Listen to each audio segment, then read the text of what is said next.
Happy Friday. I'm so happy it's Friday. I'm T.A. Walker from Taste of Sea, South Florida. And good morning. I'm Victoria Lewis. I'm a digital producer here at WPTV. Happy weekend and happy Memorial Day weekend. Well, not happy. Yeah, well, it is a weird debate about that. Do you say it, do you not say it? But people that we know for sure are the Navy SEALs paddling from Key West to Fort Pierce. Mike Trim filed this report. All around the world on Navy SEAL missions, and now they're right here in South Florida, paddling 300 miles on an outrigger canoe.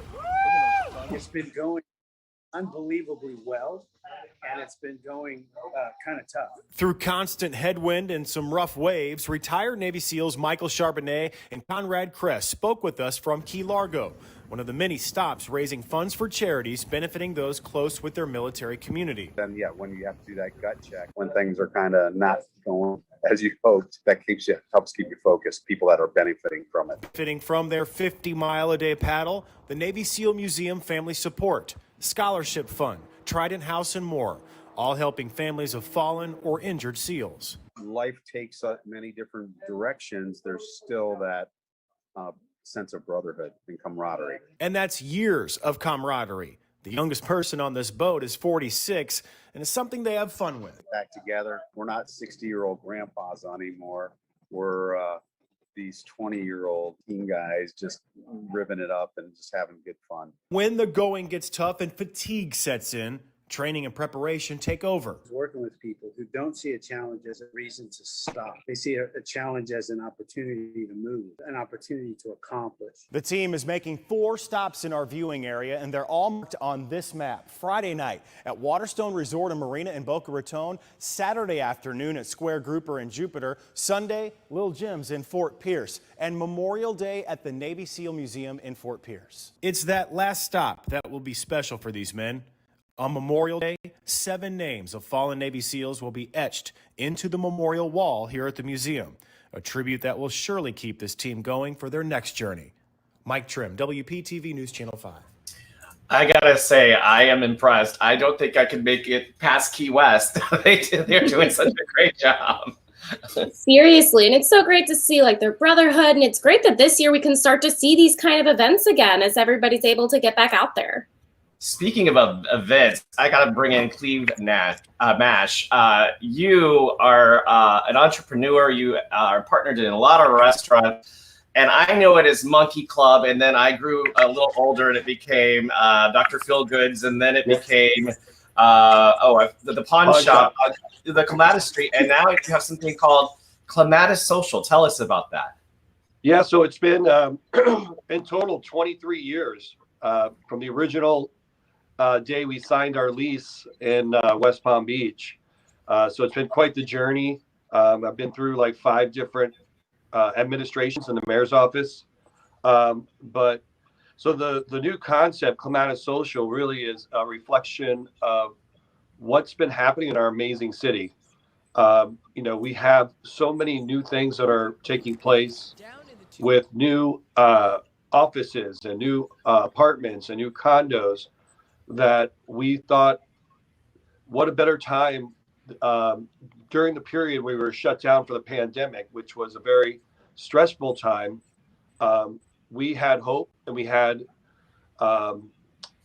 passion to kind of continue to push forward and hope that this pandemic would end at some point and we'd be ready to meet the guest needs, their expectations.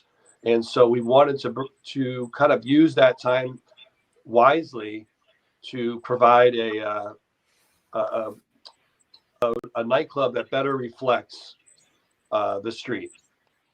We're watching Jay Cashmere's story here that aired, and the outside is just beautiful. It's so vibrant. Gorgeous. Yeah, that was part of it. We wanted to make an impact. Obviously, we want to.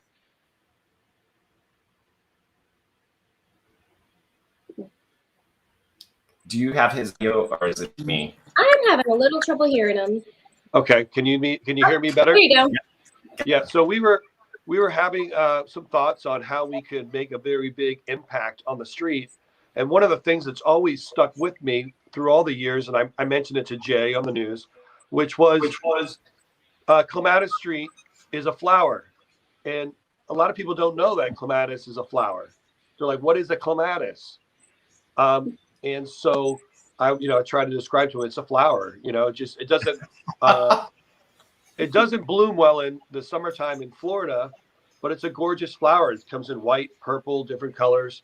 And so that became kind of like our idea was, let's bring some flowers to the street. Hopefully this is a start, maybe this will carry forward to other businesses, that they'll start bringing more flowers and it becomes a trend. But aren't all the streets downtown West Palm Beach flowers? Like it goes banyan, clematis, datura, evernia, fern, gardenia, hibiscus, iris, and they're all in alphabetical they're all order. named after plants, trees. Oh, plants. Okay. So, which is great, That is doing something. but a lot of people didn't know that.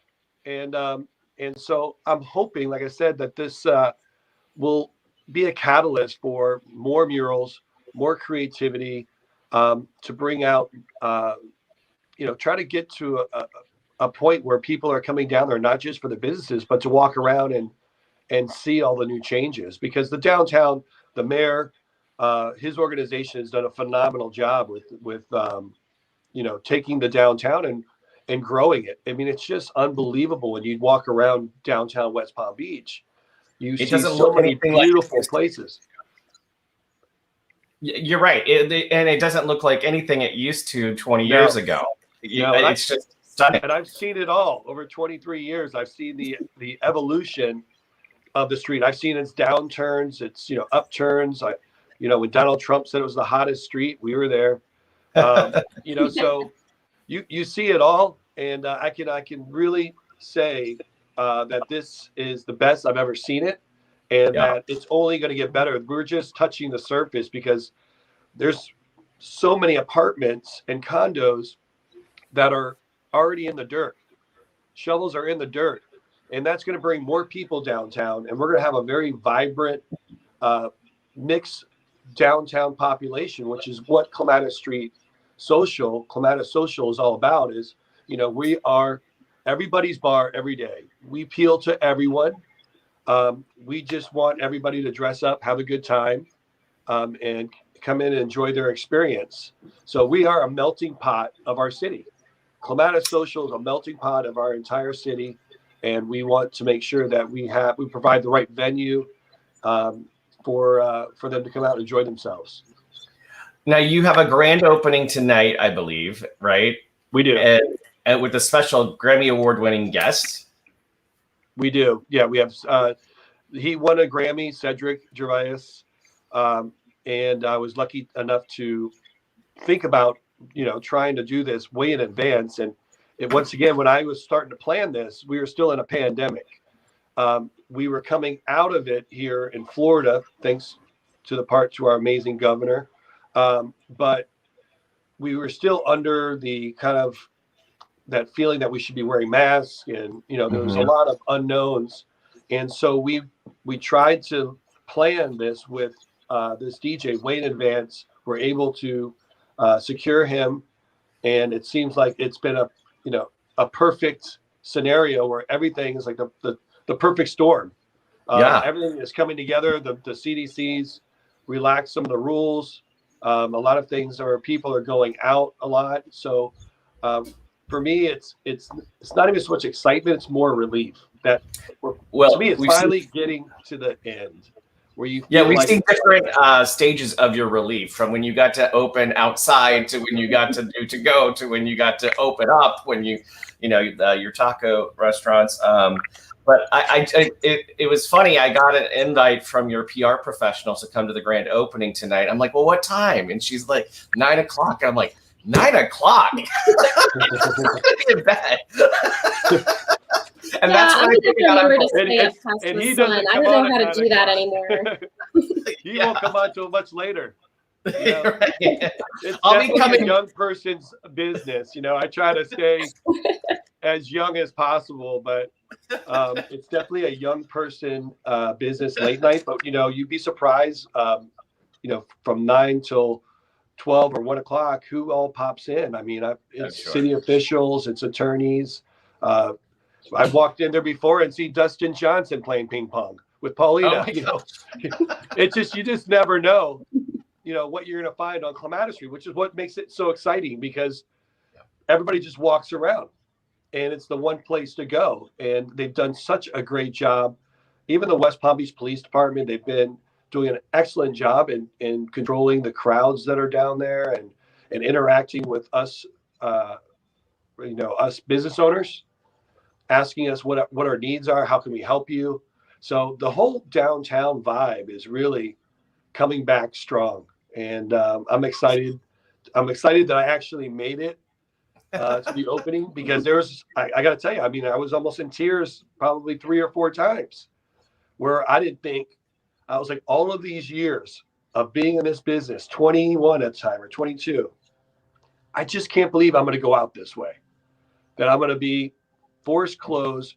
I can't pay my rent because I have no revenue.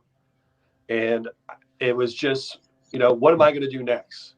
What's next for me? And so it really puts you in you know, a really self-reflecting, you know, where you're just wondering about your future, and to be here, it's like, it's just like the amount of relief you feel that we're opening something new, and on top of it, we're actually coming out of the pandemic. It's fantastic. The sense of relief you and your partners and your colleagues across the board must feel is immense. And the second thing I would say to that is, for folks coming into establishments, especially if they're new or if they're, you know, been around for a while, you need to pack your patience right now. Not everything's working at 100%. There's not enough employees in most cases. There's supply chain problems, and everything's not going to be 100% straight away. It's going to take us a little bit more time. Do you feel that too? Well, not at this particular place, because it's different from a restaurant. You know, we are one of probably just a few big nightclubs in all of Palm Beach County. True. We're 13,000 square feet. So we're very unique. And I'm very fortunate that every single one of my staff came back. Wow. That's great. Every single one of them. And I thanked them the other day. And we all were laughing, because here we are opening up another venue. And, you know, I have this one woman who's been working for me in my ladies' restroom. And I'd just like to mention how amazing she is. Her name is Mama. We call her Mama. And she's been working my bathroom for 23 years. And I have a bartender. Most of the time I've been alive, yeah. I have a bartender as well, Jeff Baselli, who started with me at Monkey Club and been with me all 23 years. Wow.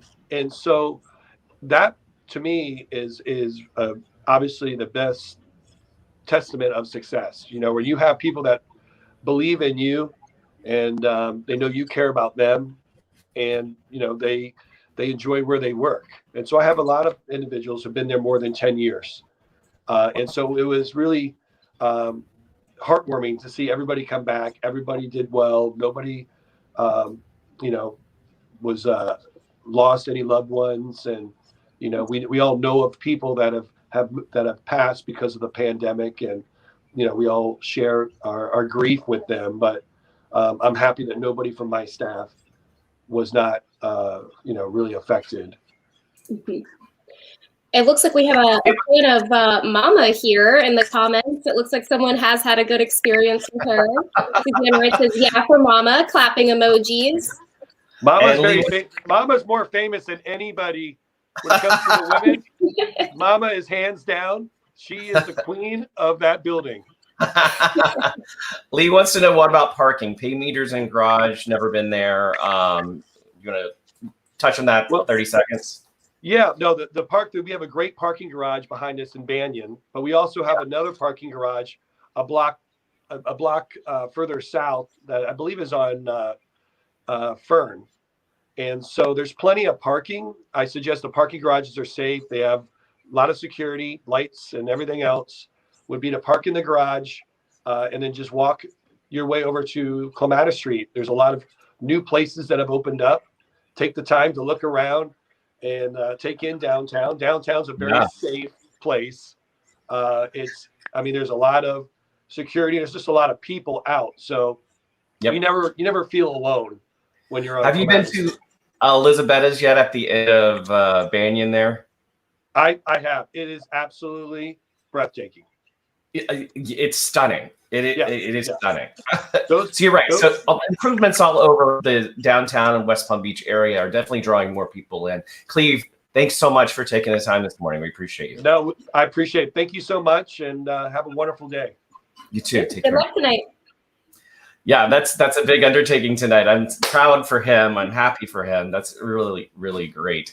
Let's get to the governor's taking on everybody this morning, right? Yeah, it is DeSantis first. Facebook first up. As we know, he passed, the Florida legislature passed, and he signed the big tech censorship, which basically what that says is that if a social media company kicks someone off their platform, they have to be more transparent as to why, and they can't kick politicians who are running for office off.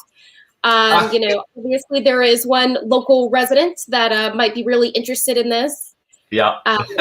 And as we knew, these companies have money and lawyers, and it's going to court, which is pretty much what we expected.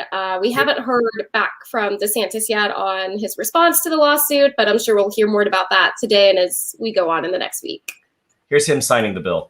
So it's time to step up and ensure that we, the people, especially our everyday Floridians, are guaranteed protection against the Silicon Valley power grab. With the reform we will sign in today, we'll be the first state to hold big tech accountable so that everyday people who use their platforms have an ability to fight back. That sounds like it's just going to be an illegal battle for a very, very long time to me. I bet. You've got to imagine how much money Facebook and all of them have. They have the money and the lawyers to fight this, and I'm sure they will. Their lawsuit currently claims that it's a violation of not only their constitutional rights, but of section, 230. And basically that could go pretty high up in the courts. We might have to wait a while for the final answer.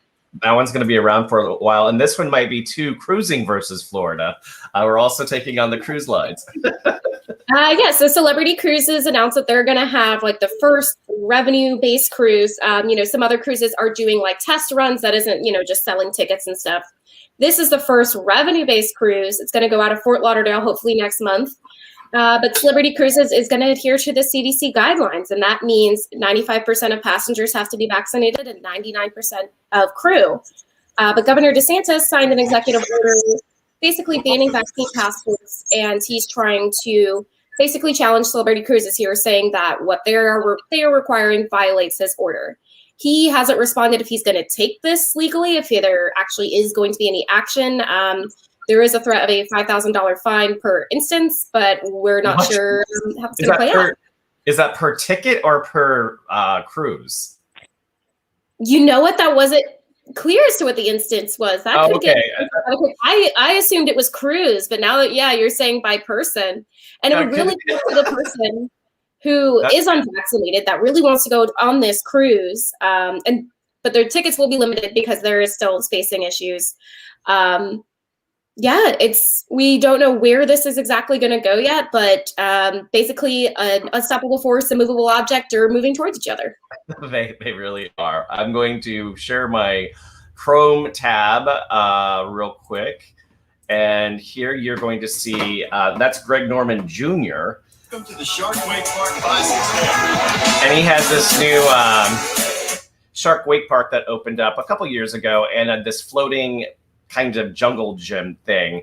And this weekend they're having a really fun party for Memorial Day weekend, and that's on Saturday. But then on Monday they're going to be open 7 days a week from 2 to I think 6 o'clock each day. And they also have summer camps, which 10 to 7, excuse me. They also have summer camps for your kids if you're looking for a summer camp. That would be a lot of fun one.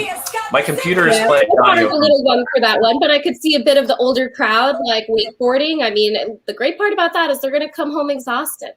That's right. That's right.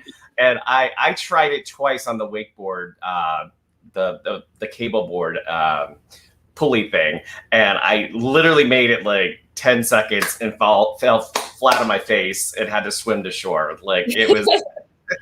No, a I lot. tried it too. Like, I didn't realize how much core it was. I'm like, yeah, my arms are pretty strong. I can hold on. It's not about holding on. It's about staying up. It's about staying up. You're right. And then the other big event happening this weekend, we're running out of time. I just want to mention briefly tonight at 7 o'clock in Delray Beach at Old School Square, Vanilla Ice is performing with a whole bunch of 90s bands. It's the who's who of the 90s pretty much. My childhood, yay. It's 7 o'clock tonight. It's DJ Johnny Quest, TV, 2 Live Crew, DJ Laz, and the boxes hold 4 people, and the boxes of 4 are $125 each plus taxes. Oh, okay. Pretty affordable night. Last time I looked this morning, only 2 boxes left. Just throwing it out there for anybody who wants to go have some fun tonight in Delray Beach. Wow. DJ Laz, that brings me back though. I haven't heard that name in a while. Right? All right, Victoria, have a wonderful weekend. You too. See you All guys. right, bye, everybody.